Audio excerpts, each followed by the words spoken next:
Doctor Jameel Ahmad Khan साहब, ये जो अफगानी आजकल भारतीयों के बगल बच्चे बने हुए हैं, इन्हें इस बात का बखूबी अंदाजा होना चाहिए क्योंकि स्क्रिप्ट सेम है।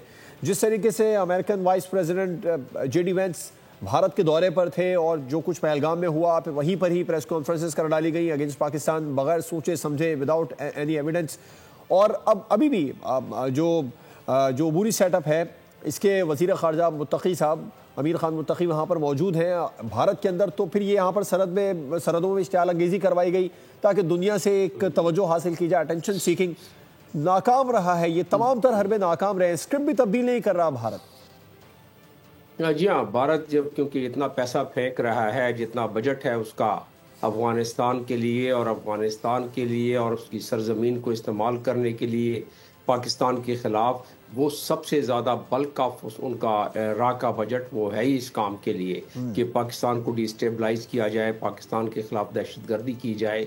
और इसीलिए उनको डॉलर मिल रहे हैं, उनको पैसे मिल रहे हैं। मैं कह रहा हूँ सारे अफ़गानियों की तो हम बात ही मैं नहीं कर रहा, और ये सिर्फ वो अफ़गानी हैं जो कि इंडिया के हाथों में अफगान बाशिंदे हैं जो कि उनके हाथों में खेल रहे हैं। तो लिहाजा हमें इसको जियो पॉलिटिकल पर्सपेक्टिव में देखना चाहिए। इंडिया की अय्यारी मकारी से हम क्या वाकिफ़ नहीं हैं, और उसको इस तनाजुर में अफगानिस्तान के इस कॉन्फ्लिक्ट को देखना चाहिए। पहले जिक्र हो चुका है कि हमारी मजबूरी थी, हम इसको एक्शन को करना लाजिम था। ये हम पर कर्ज था उन शहीदों का जिनको कि इन दहशतगर्दों ने आके शहीद किया। ये उनका कर्ज था, उस कर्ज को चुकाना ज़रूरी था। इसके बाद हम नहीं चाहते, हमारे वज़ीर ख़ारजा ने आज कह दिया कि ये तो जो फितनतुल खारिज हैं उनके ख़िलाफ़ था, ये आम अफ़गानियों के ख़िलाफ़ तो एक्शन ही नहीं है।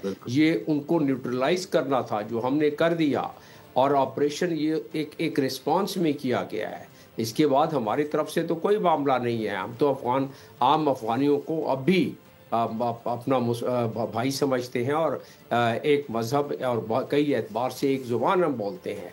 लेकिन अगर अफ़गानिस्तान का एपी सेंटर के तौर पर उसको इस्तेमाल किया जाए टेररिज्म के लिए, हम जिक्र कर चुके हैं कि अफ़गानिस्तान ने क्या कमिटमेंट दोहा में दी थी और सिक्योरिटी काउंसिल के रेजोल्यूशन क्या इसमें कहते हैं, तो इसका मतलब यह है कि कोर्स ऑफ एक्शन क्या होना चाहिए। पहले तो बात यह है कि इंडिया की मक्कारी को जहन में रखते हुए, जियो पॉलिटिकल मंजरनामे को जहन में रखते हुए, इसमें दूरअंदेशी करना और डिप्लोमेसी में वो तमाम बारीक बीनी के साथ डिप्लोमेसी करना बहुत ज़रूरी है। सऊदी अरब बीच में आ गया है, कतर बीच में आ गया है, ईरान है, ये सारे ममालिक हैं। और उधर 14 जो दूसरे ममालिक जिनके सफारत खाने हैं अफ़गानिस्तान में, आप देखें कि किसी की तरफ से कोई इस किस्म के कमेंट नहीं आ रहे हैं।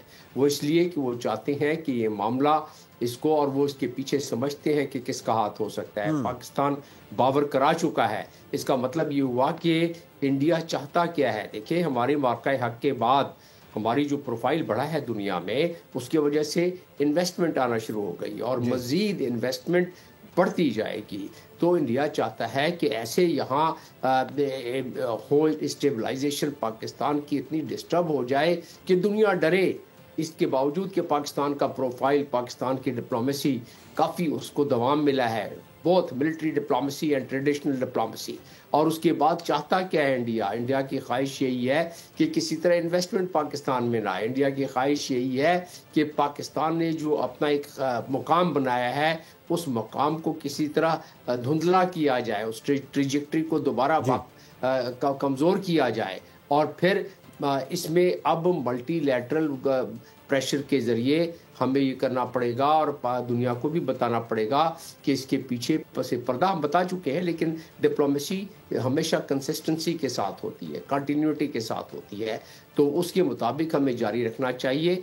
आम अफ़गानियों को ये मैसेज बड़ी क्लियर जाना चाहिए, हमारी सिविल सोसाइटी की तरफ से, मुझ जैसे लोगों की तरफ से, हम जो यहाँ बात कर रहे हैं एनालिस्ट, उनके तरफ से, कि आम अफ़गानी तो अब भी हमारा भाई है और हमेशा रहेगा, पड़ोसी मुल्क है।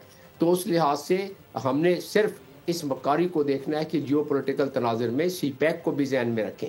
जियो पॉलिटिकल तनाजुर में जो बड़ी ताकतें हैं उनकी जो रस्साकशी है उसको भी जहन में रखें।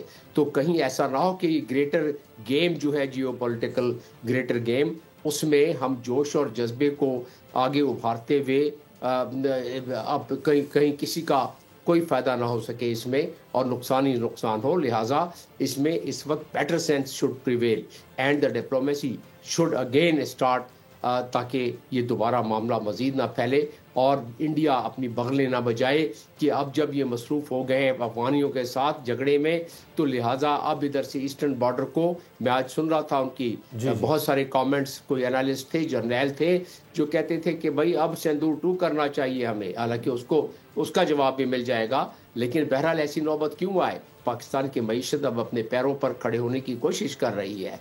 पाकिस्तान ने अगर अपनी अस्करी सलाहियत से लोहा मनवाया है तो अब उसका फायदा हमें बिल्कुल ऐसी है। डॉक्टर साहब, सिंदूर 2 का तो वो सोच भी नहीं सकते क्योंकि अभी पुराने जख्मी सिंदूर 1 के वो चाट रहे हैं। हामिद, सब्सक्राइब करें और बेल दबाएं ताकि कोई खबर रह न जाए।